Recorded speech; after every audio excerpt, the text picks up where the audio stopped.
अरे भैया मंच का क्या कर रहे हो? बाहर करना पड़ेगा। अब आप फोटोग्राफर रुके,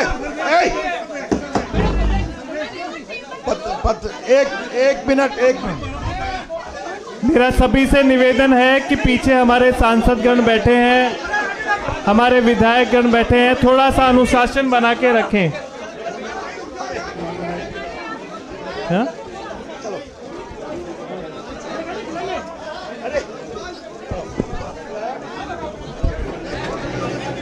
मित्रों, आज शांत रहिए। सर्वानुमति से रेखा गुप्ता जी को शांति दिल्ली भाजपा विधायक दल के नेता के रूप में चुना गया। 3 प्रस्तावक थे, वरिष्ठ नेता प्रदेश वर्मा जी, सतीश उपाध्याय जी और विजेंद्र गुप्ता जी। इन तीनों ने प्रस्ताव किया, 9 लोगों ने अनुमोदन किया। मेरे साथ ओम प्रकाश धनखड़ जी हैं पर्यवेक्षक के रूप में। सर्वानुमति से रेखा गुप्ता जी को विधायक दल के नेता के रूप में चुना गया। अब हम सभी जा रहे हैं राजभवन। आप सबों का बहुत बहुत अभिनंदन। आप कुछ 2 मिनट बोल देंगे?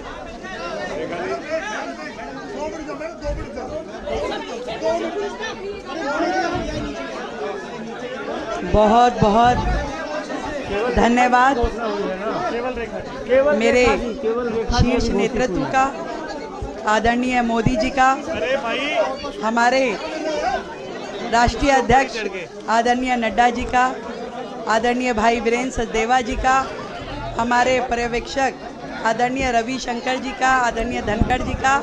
भाई मीडिया के बंदों से निवेदन है कि थोड़ा सा डिसिप्लिन रखें, जिनका आशीर्वाद आज मुझे यहाँ मिला। मेरे सभी विधायक साथियों ने, जिन्होंने अपना समर्थन देकर के मुझे ये बड़ी जिम्मेदारी दी है, मैं सभी का बहुत बहुत धन्यवाद करती हूँ और आप सबके आशीर्वाद, सहयोग और समर्थन के लिए दिल की गहराई से आभार व्यक्त करती हूँ।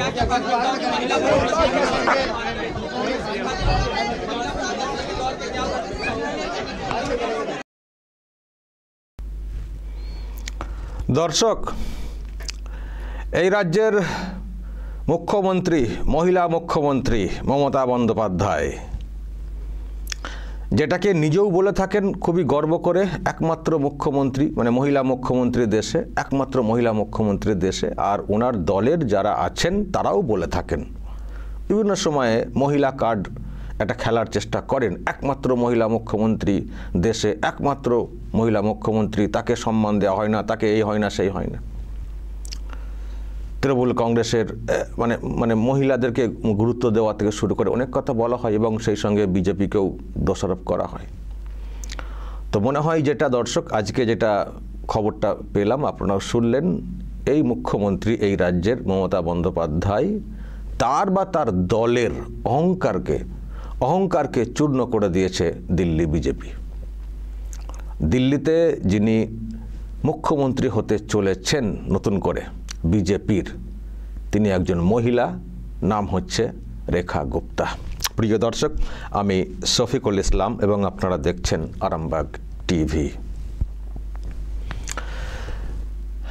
এর আগে মানে ভোটের আগে আপের যে সরকার ছিল সেখানে একজন মহিলা মুখ্যমন্ত্রী ছিলেন। শেষের দিকে অরবিন্দ কেজরিওয়াল ছেড়ে দিয়ে চলে গিয়েছিলেন, কিন্তু সেটা পূর্ণ সময়ের জন্য না, অল্প সময়ের জন্য, ভোট পর্যন্ত। অতিশী মারলে না আম আদমি পার্টির। কিন্তু পূর্ণ সময়ের জন্য পুরো দায়িত্ব নিয়ে যাকে বসানো হচ্ছে, একজন মহিলাকে বিজেপির তরফ থেকে, তিনি হচ্ছেন এই রেখা গুপ্তা। প্রচণ্ড ভিড় ছিল আজকে এখানে, সেই জন্য মুখটা খুব ভালো করে দেখতে পারেননি আপনারা, নিশ্চয়ই সোশ্যাল মিডিয়াতে পুরো ছবি চলে আসবে। তো এই রেখা গুপ্তাকে ভর করে দিল্লি বিধানসভাতে উন্নয়নের কর্মযজ্ঞ শুরু করতে চলেছে বিজেপি। আর এই যে বিজেপি মহিলা বিদ্বেষী, বিজেপিতে মহিলাদের সেরকম জায়গা নেই, অমক তমক, মুখ্যমন্ত্রী করে না কোনো রাজ্যে, এই যে বলা হয়ে থাকে সেটারও কার্যত জবাব আজকে দিয়ে দিল বিজেপি, যে একটি রাজ্য মানে একেবারে ওই রকম মানে দিল্লির মতো একটা জায়গা, দিল্লির যে বিধানসভা, সেখানের মুখ্যমন্ত্রীর পদে মহিলাকে বসিয়ে দিচ্ছে বিজেপি। এবং এটা নিয়ে 4 জন মহিলা মুখ্যমন্ত্রী হতে চলেছেন দিল্লিতে। আপনারা জানেন কংগ্রেসের শীলা দীক্ষিত ছিলেন, তারপরে মানে সুষমা স্বরাজ ছিলেন বিজেপির, অতিশী মার্লেনা যেটা বলছিলাম আম আদমি পার্টির অল্প সময়ের জন্যে, আর এবার পূর্ণ সময়ের জন্য পদে বসতে চলেছেন মুখ্যমন্ত্রীর চেয়ারে এই রেখা গুপ্তা। তো যাই হোক দর্শক, দিল্লির বুকে বিজেপির এই যে একটা সিদ্ধান্ত, আমার মনে হয় অনেককে অনেকভাবে জবাবটা দেওয়া গেছে, অনেককে অনেকভাবে জবাবটা দেওয়া গেছে এইরকম একটা সিদ্ধান্ত নিয়ে। আর আমি সবথেকে বড় জবাব যেটা মনে করছি দর্শক, এই রাজ্যের মুখ্যমন্ত্রী মমতা বন্দ্যোপাধ্যায়কেও অনেকটা জবাব দেওয়া গেছে, তার যে অহংকার বারবার বলা। আবার অতিশী মার্লেনা উনি হয়তো মুখ্যমন্ত্রী হয়েছিলেন, মহিলা মুখ্যমন্ত্রী অল্প সময়ের জন্য হলেও, কিন্তু সেটা আম আদমি পার্টির। কিন্তু বিজেপিকে নানানভাবে দাগা হয়, আর পূর্ণ সময়ের জন্য মুখ্যমন্ত্রী মমতা বন্দ্যোপাধ্যায়, একমাত্র মমতা বন্দ্যোপাধ্যায় দেশে, এই যে বলার মানে চলছিল, ধারে কাছে কেউ নেই, কেউ এরকম নেই যে একজন রাজ্য চালাবেন অমক তমক। তো সেই যে অহংকার দেখানো, সেটা কার্যত দর্শক আজকের এই সিদ্ধান্তের মাধ্যমে চূর্ণ করে দেওয়া হয়েছে। দেখুন, ওখানে মুখ্যমন্ত্রী হওয়ার মতো আরও অনেকে ছিলেন, আপনারা শুনলেন কয়েকজনের নাম ওখানে উঠে এসছে, এবং বিশেষ করে যিনি জায়ান্ট কিলার অরবিন্দ কেজরিওয়ালকে যিনি হারিয়েছেন, তার নামটাও কিন্তু ছিল মিস্টার ভার্মা। তো সব কিছুকে মানে ওনাকে ডেপুটি করা হবে। আর মানে মুখ্যমন্ত্রীর চেয়ারটা মহিলাদের জন্যই কার্যত ছেড়ে দেওয়া হলো বিজেপির তরফ থেকে, মহিলা একজনকে, রেখা গুপ্তাকে। ফলে অনেক ভাবনা চিন্তা করে, অনেক হিসেব কষেই হয়তো এইরকম একটা সিদ্ধান্ত। আর উনি যখন দিল্লির মুখ্যমন্ত্রী হচ্ছেন, আম আদমি পার্টিকে সরিয়ে সরকারটা গঠন করছেন, তো আশা করা যায় 26-এর বিধানসভা নির্বাচনে পশ্চিমবঙ্গে ভোট প্রচারে নিশ্চয়ই আসবেন মহিলা মুখ্যমন্ত্রী যেহেতু, এবং আনা দরকারও। খুব মহিলা কার্ড খেলার চেষ্টা হয় না। তো আসন্ন বিধানসভা নির্বাচনে যেহেতু বিজেপি লড়বে 2026-এ জোর কদমে, তো সেখানে মমতা বন্দ্যোপাধ্যায়ের বিরুদ্ধে প্রচারের ক্ষেত্রে এই রেখা গুপ্তাকে যে আনা হবে, এটা কিন্তু আমরা হলফ করেই বলতে পারি। ফলে দিল্লির মুখ্যমন্ত্রীকে এই রাজ্যের মাটিতে দেখা যাবে। আমরা এটা এই জন্য আরও জোর দিয়ে বলছি, কারণ অনেক ক্ষেত্রেই অনেক রাজ্যেরই মুখ্যমন্ত্রীকে আমরা প্রচারে দেখেছি। যোগী আদিত্যনাথ প্রচারে এসছেন, অনেকেই এসছেন, আপনারা তো দেখেছেন অন্যান্য রাজ্যের। তো সুতরাং যে রাজ্যের একজন মানে নেত্রী মহিলা যিনি মানে মুখ্যমন্ত্রী, তাদের সঙ্গে যখন লড়াই হবে বিজেপির, তো সেখানে কাউন্টার করার জন্য দিল্লির মহিলা মুখ্যমন্ত্রীকে আনা হবে না, সেটাই বা কেন হবে? নিশ্চয়ই আনা হবে। ফলে খুব বেশি দেরি নেই, দিল্লির মুখ্যমন্ত্রী রেখা গুপ্তাকে এখানে হয়তো আমরা ভোট প্রচারে দেখতে পাবো। এবার দর্শক, নিশ্চয়ই আপনাদের মধ্যে কৌতূহল, কে এই রেখা গুপ্তা, কেন তিনি এই পোস্টে চলে এলেন। দেখুন দর্শক, রেখা গুপ্তা কিন্তু হঠাৎ করেই একেবারে উড়ে এসে জুড়ে বসা এরকম না। রেখা গুপ্তার পলিটিক্যাল কেরিয়ার স্টুডেন্ট লাইফ থেকে শুরু হয়েছে। দিল্লি ইউনিভার্সিটি থেকে ওনার স্টুডেন্ট কেরিয়ার। উনি অখিল বিদ্যার্থী পরিষদের মেম্বার ছিলেন, আরএসএসের সঙ্গেও যোগ ছিল। তারপরে ওনার যে পড়াশোনা, উনি কিন্তু ল নিয়ে পড়াশোনা করেছেন। আর পলিটিক্যাল কেরিয়ার, সাউথ দিল্লিতে উনি কাউন্সিলর ছিলেন 3 বার, মেয়রের মানে ছিলেন। তো ওনার এবং এবারে বিধানসভাতে উনি শালিমার বাগে দাঁড়িয়েছিলেন। শালিমার বাগে দাঁড়িয়ে উনি যাকে হারিয়েছিলেন, ডেপুটি স্পিকার দিল্লির বিধানসভার বন্দনা কুমারী, তাকে হারিয়েছেন এবারে শালিমার বাগ থেকে প্রায় 30,000 ভোটে। সুতরাং একটা বড় মার্জিনে উনি জয়লাভ করেছেন।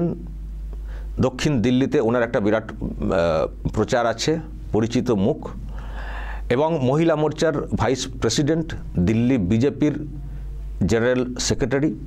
সুতরাং দলের সাংগঠনিক পদ হোল্ড করেছেন, পরিষেবার সঙ্গে মানে জনপ্রতিনিধি ছিলেন, কাউন্সিলর ছিলেন সাউথ দিল্লিতে। মানে সাংগঠনিক কাজ করেছেন, স্টুডেন্ট পলিটিক্স করেছেন, তারপরে এইসব হয়েছে, মানে পড়াশোনাও তো ওই রকম যথেষ্টই এডুকেটেড। তো সব মিলিয়ে দর্শক একটা সরকার পরিচালনা করার ক্ষেত্রে আমার মনে হয় খুবই মজবুত একজন এবং শিক্ষিত একজন মহিলা। এখানেও তো এলএলবি পড়া একজন মহিলা মুখ্যমন্ত্রী পদে বসে রয়েছেন না, মাঝে মধ্যেই বলেন আমি পেশায় আইনজীবী ছিলাম।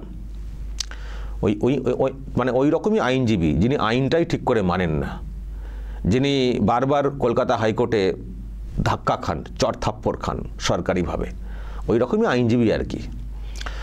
তো যাই না, দেখুন দর্শক, যিনি দিল্লির মুখ্যমন্ত্রী হচ্ছেন উনিও মানে আইন নিয়ে পড়াশোনা করা, কিন্তু খুবই শিক্ষিত, মার্জিত, লড়াকু। তো দেখা যাক দিল্লির মানে প্রশাসনিক দায়িত্ব উনি যখন পাচ্ছেন উনি সেটাকে কতটা কি সফল করেন। আর দিল্লিতে তো এখন কাজের খুব বিরাট সুযোগ হয়েছে, মানে ডাবল ইঞ্জিন না ট্রিপল ইঞ্জিন। ওখানে পুরসভাগুলোও তো চলে যাচ্ছে দেখতে পাচ্ছেন, বিধানসভা এবং দিল্লিতে কেন্দ্রীয় সভার মানে কেন্দ্রীয় সরকারের একেবারে সব মানে মূল জায়গা, ফলে কাজের প্রচুর স্কোপ আছে একসঙ্গে কাজ করা। আগে যেমন অনেক অভিযোগ ছিল কেন্দ্র করতে চাইলে রাজ্য থেকে মানে যারা মানে অরবিন্দ কেজরিওয়ালের সরকারটা যারা চালাচ্ছিলেন তারা নানানভাবে সেগুলোকে বাধা দেওয়ার চেষ্টা করতেন। তো এইসব নিয়ে একটা বিরোধ ছিল। এবার একভাবে কাজ হবে। আমি দিল্লিতে খুব রিসেন্টলি ঘুরে এসেছি, ভোটের সময় ভোট দেখতে গিয়েছিলাম। আমি তখনই একটা আভাস দিয়েছিলাম যে দিল্লিতে পরিবর্তন আসতে চলেছে। তো রেজাল্ট সেই মতোই মোটামুটি হয়েছে। তো দিল্লিতে অনেক কিছু করারও প্রয়োজন রয়েছে। দিল্লিতে অনেক কিছুই আছে, কিন্তু অনেক কিছু করারও প্রয়োজন রয়েছে। দিল্লি হচ্ছে রাজধানী, সেটাকে আর একটা বিষয়, দিল্লিতে মানে দিল্লি হচ্ছে রাজধানী, কিন্তু দিল্লির যে লোকাল যে পরিষেবা মুখ্যমন্ত্রীর মাধ্যমে সেখানেই মানে সেটা ঠিক করে হচ্ছিল না, কারণ কেন্দ্রে এক সরকার, রাজ্যে আর এক সরকার। অথচ দিল্লির মতো জায়গা যেখানে বিরাটভাবে ডেভেলপমেন্টের প্রয়োজন রয়েছে, গোটা দেশের একটা কেন্দ্র এবং বিশ্বের একটা বলা যায় দেশের দিকে ফোকাস দিলে দিল্লিতে সামনে আসতে হয়। ফলে দিল্লি থেকে অনেক কাজের ব্যাপার রয়েছে। আর দিল্লিতে ক্ষমতায় টিকে থাকার ক্ষেত্রে ওই ফ্রি অরবিন্দ কেজরিওয়াল খুব চালাচ্ছিলেন, এই দেবো সেই দেবো, ইলেকট্রিক ফ্রি সেই ফ্রি। কিন্তু দিল্লির মানুষ কিন্তু সেই ফ্রির যে কারবার সেটা বন্ধ করে দিয়েছেন। এই রাজ্যেতেও ফ্রির কারবার প্রচুর চলে, সস্তা রাজনীতি। তো দেখা যাক এই রাজ্যেও ওই সস্তা রাজনীতির ব্যবসাটা রাজ্যের মানুষ কবে কীভাবে বন্ধ করেন সেটা দেখার বিষয় রয়েছে। তবে দর্শক, এই হচ্ছে খবর, দিল্লিতে নতুন মুখ্যমন্ত্রী হচ্ছেন একজন মহিলা। আর আমার মনে হয় এতে সবথেকে অখুশি হবেন এখানকার মুখ্যমন্ত্রী, আমার কোথাও মনে হচ্ছে, বা তার লোকজনেরা। দর্শক বলবেন যদি আপনাদের এই নিয়ে কিছু বলার থাকে, অবশ্যই বলবেন কমেন্ট বক্সে। নজর রাখবেন আরামবাগ টিভিতে।